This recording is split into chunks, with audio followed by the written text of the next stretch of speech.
थार के सुनहरे रेगिस्तान में एक छोटा सा गांव था जहां एक बच्चा अमीन अपने दादा के साथ रहता था। अमीन को कहानियां सुनना बहुत पसंद था, खासकर अपने दादा की वो कहानी जिसमें एक राजा का ताज रेत में कहीं दबा हुआ था।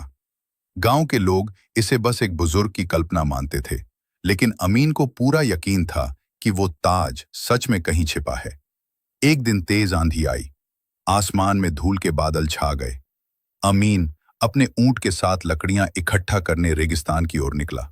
तभी उसकी नजर रेत के एक टीले पर एक अजीब सी चमक पर पड़ी। जिज्ञासा में खिंचता हुआ वो उस तरफ गया।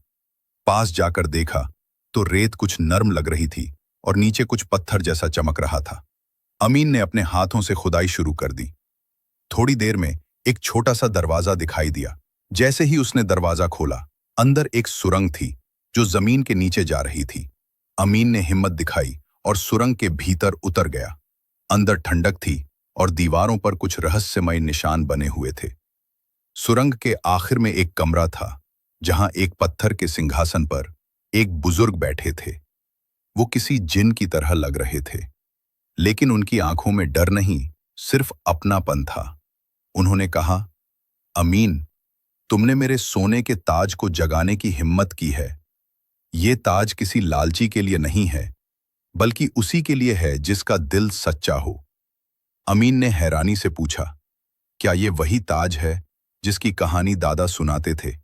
बुजुर्ग जिन ने सिर हिलाया, हाँ, ये राजा शम्स का ताज है। जब उसके वजीर ने लालच किया तो ताज को रेत के नीचे छुपा दिया गया ताकि कोई जालिम इसे पा न सके। फिर उन्होंने अमीन को एक परीक्षा दी, ताज उसे ही मिलेगा जो दूसरों का भला करे। क्या तुम अपने गांव के लिए पानी ला सकते हो? रेगिस्तान में एक जादुई झरना है जो सिर्फ सच्चे दिल वालों को नजर आता है। अमीन ने वादा किया।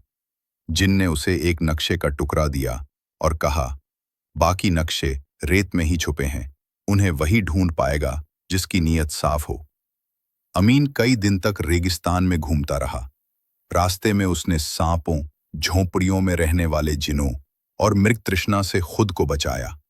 आखिरकार एक पत्थर पर वही निशान मिला जो जिन ने बताया था। उसने वहां खुदाई की और नीचे से एक झरना बहता हुआ। एक पत्थर पर वही निशान मिला जो जिन ने बताया था। उसने वहां खुदाई की और नीचे से एक झरना बहता हुआ